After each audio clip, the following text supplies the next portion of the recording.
Hello അസ്സലാമു അലൈക്കും welcome to another video of She Talk Diaries. അപ്പോൾ ഇന്ന് ഞാൻ വന്നിട്ടുള്ളത് ഒരു അടിപൊളി റെസിപ്പി ആയിട്ടാണ്. കണ്ടാൽ തന്നെ നിങ്ങൾക്കറിയാം ഇതൊരു പായസമാണ്. എന്ത് പായസമാണെന്ന് വെച്ചിട്ടുണ്ടെങ്കിൽ മത്തങ്ങ പ്രഥമനാണ്. മത്തങ്ങയും ക്യാരറ്റും കൂടിയുള്ള ഒരു മിക്സ്ഡ് പായസമാണ്. അടിപൊളിയാണ് കേട്ടോ കഴിക്കാൻ. നിങ്ങൾ എന്തായാലും ട്രൈ ചെയ്ത് നോക്കണം. അപ്പോൾ നിങ്ങൾ എൻ്റെ ചാനൽ ആദ്യമായിട്ടാണ് കാണുന്നത് വെച്ചെങ്കിൽ സബ്സ്ക്രൈബ് ചെയ്യുക, ഇഷ്ടപ്പെട്ടാൽ ലൈക്ക് ചെയ്യുക, ഷെയർ ചെയ്യുക, കമൻറ്റ് ചെയ്യുക. ഇനി നമുക്ക് ഈ പായസം ഉണ്ടാക്കാൻ എന്തൊക്കെ ഇൻഗ്രീഡിയൻസ് വേണം എന്ന് വെച്ചിട്ടുണ്ടെങ്കിൽ ഒരു 250 ഗ്രാം മത്തങ്ങ ഗ്രേറ്റ് ചെയ്തതാണ് ഞാനിവിടെ എടുത്തിട്ടുള്ളത്. പിന്നെ ഒരു അത്യാവശ്യം വലിയൊരു ക്യാരറ്റ് ബട്ടനെ അരിഞ്ഞിട്ട് എടുത്തിട്ടുണ്ട്. ഇനി നമുക്കിത് രണ്ടും വേവിച്ചെടുക്കണം. പിന്നെ ഞാൻ 4 അച്ച് ശർക്കരയാണ് എടുത്തിട്ടുള്ളത്. ഒരു അരമുറി തേങ്ങയുടെ 2ാം പാലും 1ാം പാലും ഉണ്ട്. പിന്നെ നമുക്ക് ആവശ്യമായിട്ടുള്ളത് നെയ്യ് വേണം, പിന്നെ തേങ്ങാക്കൊത്തും കൂടി വേണം. ഇനി നമുക്ക് ക്യാരറ്റ് വേവിച്ചെടുക്കണം. അപ്പോൾ അതിന് വേണ്ടിയിട്ടൊരു പാത്രത്തിലേക്ക് മാറ്റിയിട്ടുണ്ട്. ഒരു പിഞ്ച് ഉപ്പിട്ട് കൊടുക്കുക. പിന്നെ ആവശ്യത്തിന് വളരെ കുറച്ച് വെള്ളം വെച്ചിട്ട് ക്യാരറ്റ് ജസ്റ്റ് മൂടാവുന്ന രീതിയിലുള്ള വെള്ളം വെച്ചിട്ട് നമുക്കിത് ഒന്ന് നന്നായി വേവിച്ചെടുക്കണം. അതേപോലെ തന്നെ മത്തങ്ങ ഗ്രേറ്റ് ചെയ്തത് നമുക്ക് വേവിച്ചെടുക്കണം. നന്നായി ഉടഞ്ഞു പോകുന്ന രീതിയിലൊന്നും വേവിക്കേണ്ട, ജസ്റ്റ് അതിൻ്റെ പച്ച മണം അല്ലെങ്കിൽ പച്ച രുചി പോകുന്ന രീതിയിൽ ഒന്ന് വേവിച്ചെടുക്കണം. അതിന് വേണ്ടിയിട്ട് ഞാനൊരു പാൻ അടുപ്പത്ത് വെച്ചിട്ട് അതിൽ മത്തങ്ങ ഇട്ടിട്ടുണ്ട്. ഇതിൽ ഉപ്പൊന്നും ചേർക്കണ്ട കേട്ടോ, ഇത് നമുക്ക് മധുരത്തിനുള്ളതല്ലേ, അപ്പോൾ ഉപ്പൊന്നും ചേർക്കേണ്ട ആവശ്യത്തിനുള്ളത് അപ്പോൾ ക്യാരറ്റിൽ ചേർത്തിട്ടുണ്ട്. ഇനി വളരെ കുറച്ച് വെള്ളം വെച്ചിട്ട് നമുക്ക് ഈ മത്തങ്ങ മൂടി വെച്ചിട്ട് തന്നെ വേവിച്ചെടുക്കുക. കുറഞ്ഞ തീയിലിട്ടിട്ട് വേവിച്ചെടുക്കുക.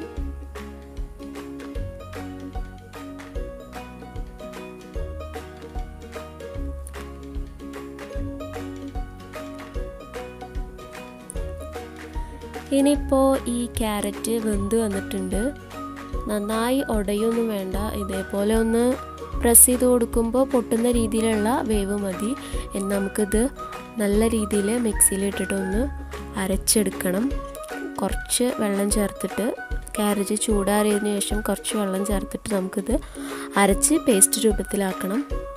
നന്നായി അരച്ച് വളരെ പേസ്റ്റ് രൂപത്തിലാക്കണം എന്നൊന്നുമില്ല, ചെറുതായിട്ട് ക്യാരറ്റിൻ്റെ കഷ്ണങ്ങൾ ഉണ്ടെങ്കിലും കുഴപ്പമില്ല. കാരണം നമുക്ക് ഇപ്പോൾ പായസത്തിൽ കടിച്ച് തിന്നാൻ മാത്രമായിട്ട് വേറെ ഒന്നും ഇല്ലല്ലോ. അപ്പോൾ അതൊരു കഷ്ണം കിടന്നാൽ നമുക്കങ്ങനെ കടിച്ച് തിന്നാം ക്യാരറ്റ്.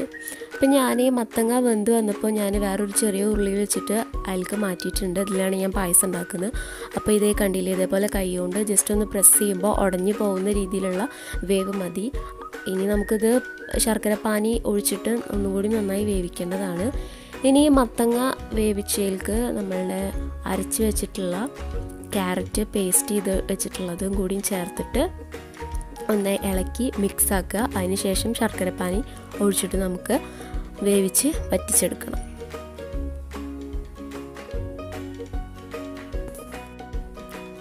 ഇനി ഇത് രണ്ടിലത്തെയും വെള്ളം ഒന്ന് വലിഞ്ഞാൽ നമുക്ക് ശർക്കരപ്പാനി, നമ്മൾ തയ്യാറാക്കി വെച്ചിട്ടുള്ള ശർക്കരപ്പാനി ഒഴിച്ചു കൊടുക്കുകയാണ് വേണ്ടത്.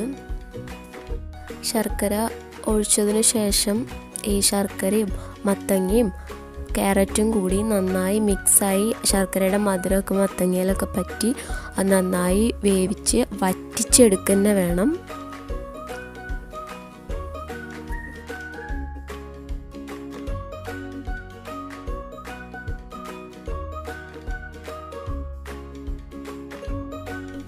ഇപ്പം നിങ്ങൾക്ക് കണ്ടാൽ തന്നെ അറിയാം ഇതിലത്തെ വെള്ളമൊക്കെ ഒന്ന് കുറച്ച് വറ്റിയിട്ടുണ്ട്.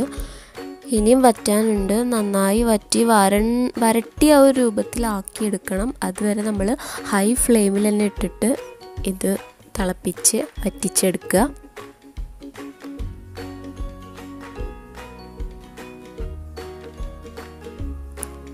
ഇതേപോലെ ഇപ്പോൾ ഓൾമോസ്റ്റ് ആയി വന്നിട്ടുണ്ട്. ഇനി നമുക്ക് ഇതിലേക്ക് 2ാം പാല് ചേർത്ത് ഒന്നുകൂടി വേവിക്കണം. ഈ ഒരു രൂപത്തിലായിട്ടുണ്ടെങ്കിൽ നമുക്ക് പാല് ചേർക്കാം.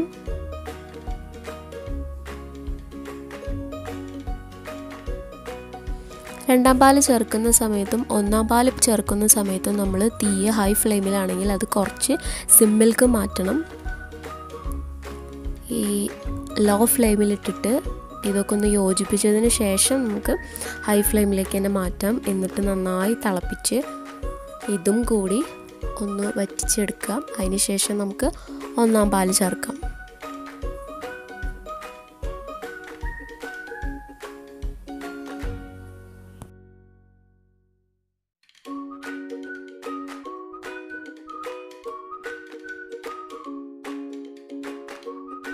ഇനി ഈ ഒരു സമയത്താണ് നമുക്ക് ഏലക്ക ചേർക്കേണ്ടത്.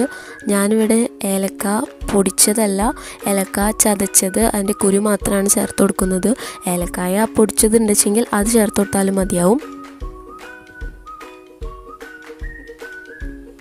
ഇപ്പം തന്നെ അത്യാവശ്യത്തിന് രണ്ടാം പാലിൻ്റെ വെള്ളമൊക്കെ വറ്റി ചെറുതായിട്ടൊക്കെ ഒന്ന് വറ്റി വരുന്നുണ്ട്.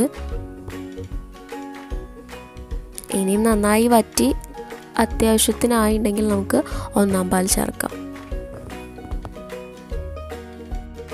ഒന്നാം പാൽ ചേർക്കുന്ന സമയത്ത് നമ്മൾ തീ ഓഫ് ചെയ്യണം. അല്ല എങ്കിൽ ഹൈ ഫ്ലെയിമിലാണ് വെച്ചെങ്കിൽ ഒന്നാം പാൽ ചേർക്കുന്ന സമയത്ത് അത് പിരിഞ്ഞു പോകാൻ ചാൻസ് ഉണ്ട്. അതിൻ്റെ പേരിൽ നമ്മൾ തീ ഓഫ് ചെയ്തിട്ട് വേണം ഒന്നാം പാൽ ചേർക്കാൻ. പായസത്തിൽ അത്യാവശ്യത്തിന് ചൂടുണ്ട്, ആ ഒരു ചൂട് മതിയാവും ഇത് മിക്സായി വരാൻ വേണ്ടിയിട്ട്. അപ്പോൾ ഇപ്പോൾ നമ്മളുടെ പായസം ഇവിടെ റെഡി ആയിട്ടുണ്ട്. പക്ഷെ നമ്മളുടെ ട്വിസ്റ്റ് സീക്രട്ട് ഇൻഗ്രീഡിയൻറ്റ് എന്താണെന്ന് പറഞ്ഞിട്ടില്ല. അത് ഇനി എന്താണെന്ന് വെച്ചാൽ ചെറു ചൂടുവെള്ളത്തിൽ പാൽപ്പൊടി മിക്സാക്കിയിട്ടുള്ളതാണ്. ഒരു അര ഗ്ലാസ് ചെറു ചൂടുവെള്ളത്തിൽ 2 ടീസ്പൂൺ പാൽപ്പൊടി മിക്സാക്കിയിട്ടുള്ളതാണ്. അത് നമ്മൾ ഈ പായസത്തിലേക്ക് ചേർക്കുക. അതിപ്പോൾ തീ ഓഫാണ്. ഓഫായിട്ടുള്ള ഈ സമയത്ത് ഒന്നാം പാൽ ചേർത്തതിന് ശേഷം ചേർക്കുക.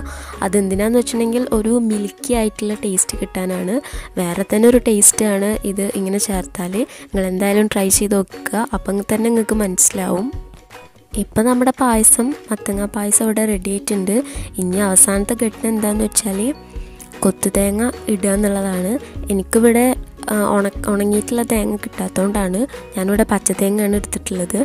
അപ്പം ഇനി നമുക്ക് കൊത്തിയ തേങ്ങ മൂപ്പിച്ചിടുക, അതാണ് ഇനി അടുത്ത പരിപാടി. അതിന് വേണ്ടി ചീനച്ചട്ടി വെച്ചിട്ടുണ്ട്. 2 ടീസ്പൂണ് നെയ്യ് ചേർക്കുക. നെയ്യൊന്ന് ചൂടായി വരുമ്പോഴത്തേനും നമുക്ക് കൊത്തു തേങ്ങ ഇട്ട് കൊടുക്കാം. പിന്നെ അത് നന്നായി മൂപ്പിച്ചെടുക്കുക. അപ്പോൾ ഇവിടെ നമ്മുടെ കൊത്തു തേങ്ങ ഏകദേശം മൂത്ത് വന്നിട്ടുണ്ട്. ഇത്രയും ആയാൽ മതി.